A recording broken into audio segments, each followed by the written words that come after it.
What's going on, everybody? Aidan from Birds vs. Boys here, and we are back with the topic and the gift that keeps on giving.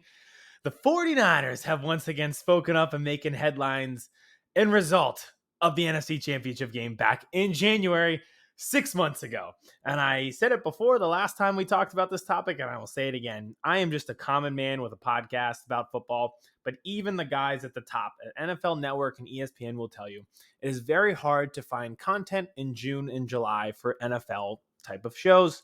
No games, no drafts, no free agency. There's really nothing to talk about.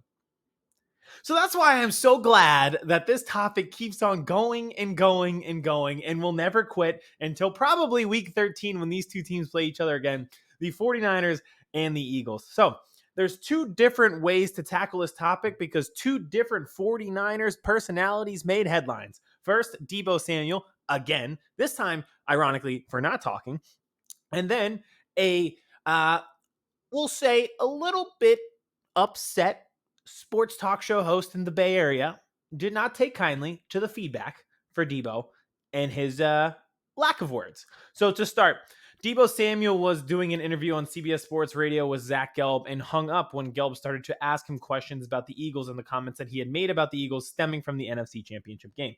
They're about 6 minutes into the interview, and they got through a few questions before Deebo Samuel hung up on him, but you could tell that the answers were not there. Gelb asked him about the comments that he had made about the Eagles, and after it was clear that Deebo would not talk about that, he pivoted to the game this upcoming season. At that point, Deebo just hung up, and he didn't really even hang up. He handed the phone to the publicist, and you could hear, who I believe her name was Ashley, say to Gelb that the interview was over and that they were going to get ready for camp, and that was it. Okay. I've seen a lot of back and forth since this headline, this clip went viral, where a lot of the comments are, it's the 49ers crying again, it's Deebo crying again, or it's like, that happened 6 months ago, why are you still asking questions about this? So it's like, it's either blaming Gelb or blaming Deebo Samuel, and no one has brought up this. If you're the publicist, take the blame. What are you doing? Like, you sent Deebo Samuel onto the show with Zach Gelb, who is a former Eagles post-game show reporter. He went to Temple, was on WIP, and then was doing Eagles post-game shows. The guy who covered the Eagles might ask Deebo Samuel about the team that he used to cover. How do you not brief him on this before he gets on this nationally publicized radio show? You set him up for failure.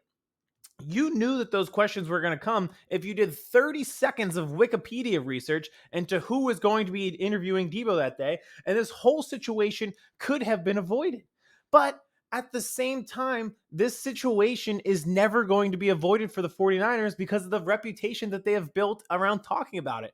It wasn't like Gelb was drilling him. He asked him about the comments that he had made, and then when Deebo said, I'm not going to talk about that, that's fine, but he pivoted to, okay, well, it's week 13.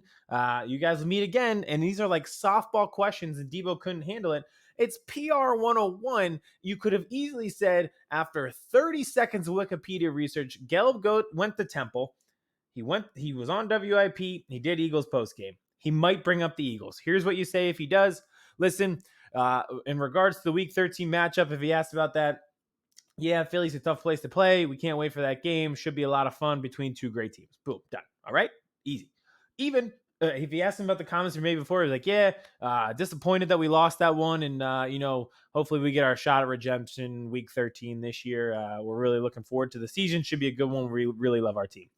It's so easy. How the 49ers continue to cry and just not master PR 101, put out generic answers and say nothing else, especially in the year of 2023 with social media. I can't believe that they just can't figure out just don't cry. Give a generic answer and be done instead of crying, instead of the antics. And of course, you're going to get these questions, even when it's not a former Eagles reporter like Gelb is, because you have the reputation to talk about it. Draymond Green gets so many technicals in the NBA because he's built up this reputation as a guy who explodes and gets technicals, and now he doesn't get away with as much because of his reputation.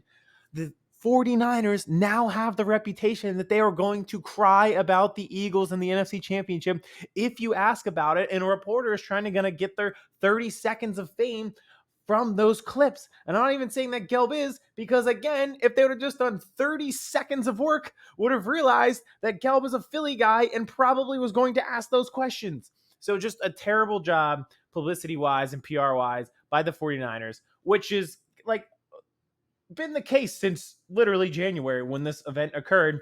That again hasn't crossed their mind that potentially the sheer possibility that the Eagles might have just been a more talented football team no matter what quarterback was playing that day. You got the rule changed. Best of luck week 13. Can't wait for the game. I can't believe that they haven't mastered PR 101.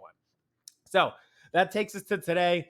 Obviously, it was not received that well that Deebo hung up on the on Gelb, and I guess Gelb mentioned that he plugged his product that he was promoting this offseason, and then when they got into the football questions, hung up. So it was not received very well. That's understandable too. Like, you can't big time a guy after he's giving you free publicity for your product. So fair, but again, this led to the Eagles 49ers rivalry, as we'll call it, and they were not too thrilled on 95.7 the game today. So let's take a listen.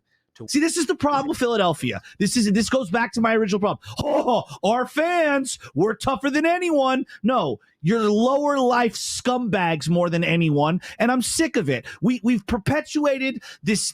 It's okay to be a dirty, crappy fan in Philadelphia because that's what Philly fans do. That I'm so sick of it. If Niner fans did this, okay, you know what they would file it under? Thugs. Am I wrong? Yeah. You know why? Because our fan base looks a little different than the Philadelphia fan base. Believe me, I've been to both stadiums. All right? I'm so sick of this. We do this thing with Philadelphia fans. You don't know what's coming for you. What? A bunch of low-life scumbags cussing and swearing and throwing things at people? Yeah. Like, I'm so sick of it. And you know what? Good for Deebo for hanging up on him. Screw Philadelphia. The comments of, Eagles fans being like, you don't know what's coming for you. Didn't you have like a week filled up to the NFC Championship planning a takeover where you plotted this thing for, you had the NFC Championship game and the Xfinity Live. You're going to march through the parking lot and take over Xfinity and do this big tailgate and everything like this. And there are all these posts on social media about this takeover. Isn't that the literal definition of, you don't know what's coming for you? You're just mad that it's exactly what you tried to do, and we were just louder and intimidating. And again, I say this to every fan because we've been getting a lot of comments, and I'm just going to be so serious with people right now. We get a lot of comments of people who follow this podcast and are not Eagles or Cowboys fans because we talk about the NFL so much. If you are thinking about coming to Philadelphia to come to a game, go to the game. Go to Lincoln Financial Field. It is a great stadium. It is a great place to watch a game. If your team is good, that means two good teams are playing. You should come. Just be respectful. If you're in somebody else's house, do you wear muddy shoes in the front door? No. Do you yell and scream and run around the house? No. Do you leave trash everywhere? No. The problem here is that 49ers fans were brash, abrasive, obnoxious, came in, thought they were going to take the place over, and instead, that'll never happen. It'll never happen here in Philadelphia. We were always going to run that stadium. It is always going to be loud, and you got your ass kicked 31-7, and now you're salty about it. That's it.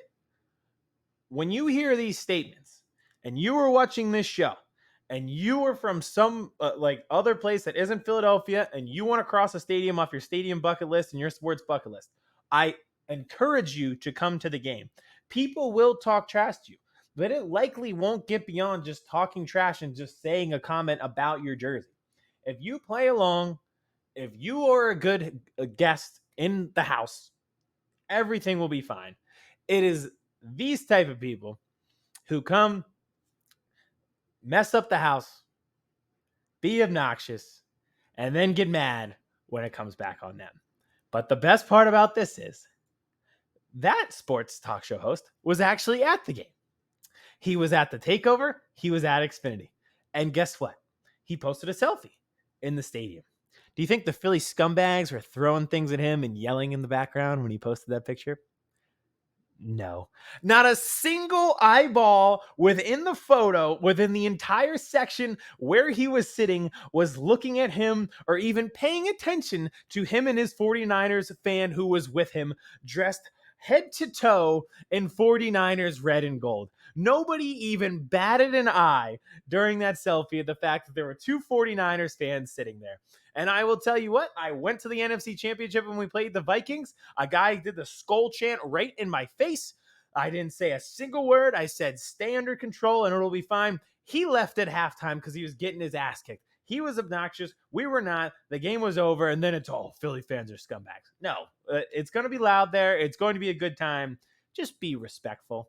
And don't go on your radio show and talk about how bad of people we are, especially when you're from San Francisco and people have been stabbed in your parking lot. Probably a bad idea. All right. So that's it. I cannot believe that I got to do this topic again. It's 2 weeks until training camp, and this is still going on. This is awesome. Gives us something to talk about. We'll be back later this week. We've got a ton of content. I can't wait to talk about like actual Eagles football instead of like Deebo Samuel, but you know, it is July, so you take what you can get. We'll be back soon.